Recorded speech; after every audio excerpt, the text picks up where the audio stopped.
if we look at space travel, for instance. Yes, this is a technology of centropy instead of a technology of entropy. Right. And so basically what I'm saying is that the laws of physics are not wrong when they talk about entropy. They're just talking about one part of the feedback. The part that expands from the center, the radiation part, is entropic. But the part that goes back to the center is the part that's centropic, the part that creates before it radiates. And all this is in a feedback. There's not just the radiation part, but there's the contraction part into creation. And so, yeah, this opens the door. First of all, it opens the door to explaining many quantum weirdnesses, like communication instantaneously along very long distances that have been proven in laboratories, and all sorts of nonlinear effects you find in quantum theory can easily be explained by the concept of a full vacuum that's exchanging between all particles. But as well, it does open the door to understanding how this energy works so that we can actually attach our technology to the will works of nature itself, the way nature works. Instead of fighting nature, work with nature, because it's highly successful at producing serious amount of energy. And so, work with nature and be part of the will works of nature and attach your technology to it, and you'll have very, very large capacity to do things that would seem like miracles today. Right, exactly.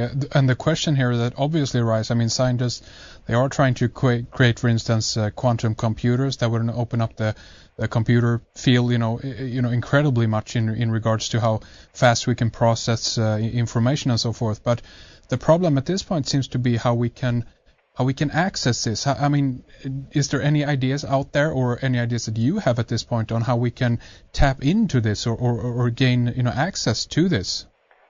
Yes, well, the first thing is to really start to understand how it works. You can't just go in there blindly, and so in order to access it, in order to get there, in order to reach, to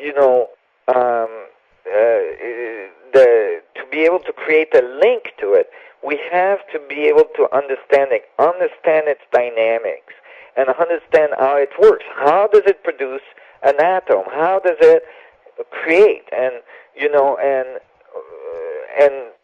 for sure, part of that understanding is going to involve spin, because everything spins into existence. So right away you know that whatever you're going to do to try to access it is going to have to involve spin, and it's going to have to be able to be in the right geometry so that space-time can start interacting with it, and so on. So yeah, it leads eventually to a deeper understanding of how this happens, and how we can start to play the same game to harmonize with nature in order to extract whatever we need from nature, instead of thinking of our world as lacking and as being entropic. We can think of our world as having infinite amount of possibilities and infinite amount of energy, and and nature is not limited to very little amount of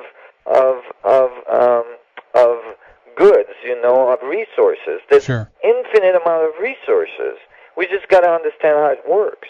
Indeed, and I mean what you're saying there, then I guess we move into the area of the role of consciousness in all of this, because if I'm hearing you correct here, it has to do with our perception of things as well. It has to do with our intent of the system that we are a part of. Is that correct?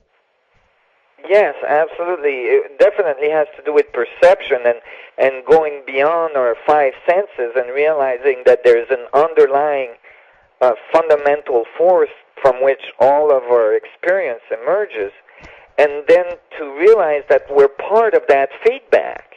that like consciousness in this theory can easily be explained by understanding that, in order for you to be self-aware, you need to have a feedback. For instance, you have to look at yourself in the mirror and know that it's you. And so basically, what we call consciousness is actually that force of nature that goes out, gathers information, and brings it back in, and goes out, gathers information, and brings it back in. And basically, you're like a probe of the vacuum, looking back at yourself and experiencing the vacuum and informing the vacuum of your experience. And then the vacuum is feeding you back experiences that you interpret and inform the vacuum about as well, and all this. Mm-hmm. And because you're experiencing the vacuum from one very specific point in the fractal structure of the vacuum, which is infinite, meaning that each point is the center, each point experiences it in its own very specific, particular way, you are crucial to informing the universe about that very specific perspective.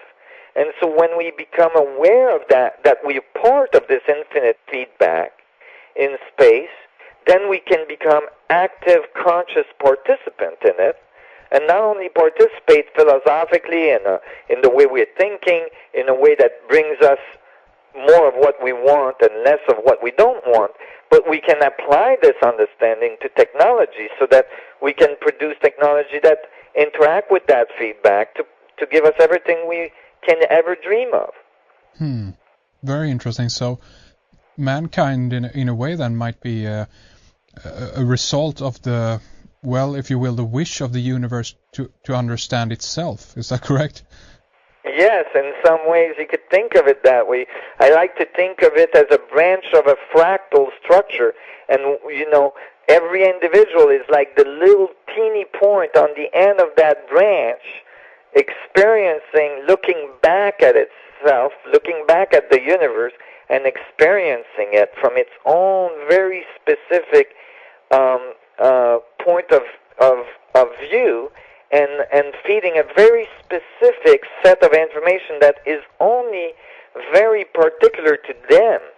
And so the importance of every single individual is so crucial in this view. Like the universe, that we're not just irrelevant little dot that mean nothing, but that we're actually part of a very large will works of nature, in which we're playing a role in experiencing and informing the universe about our experience.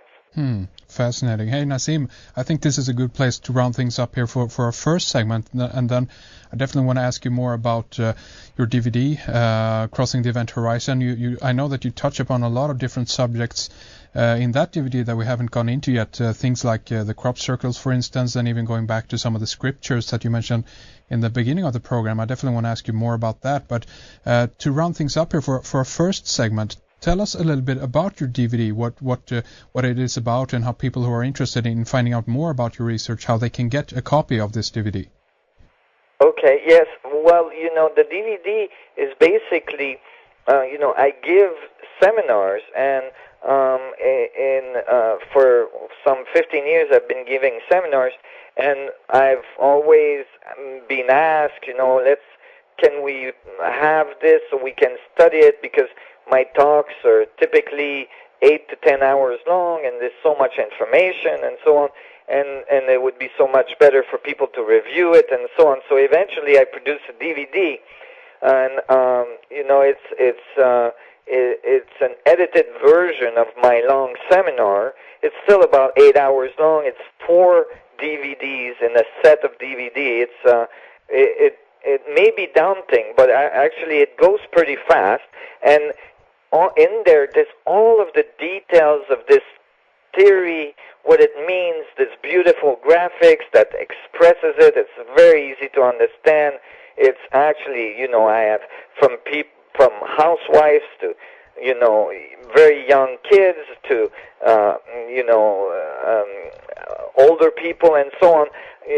Anybody can understand it, and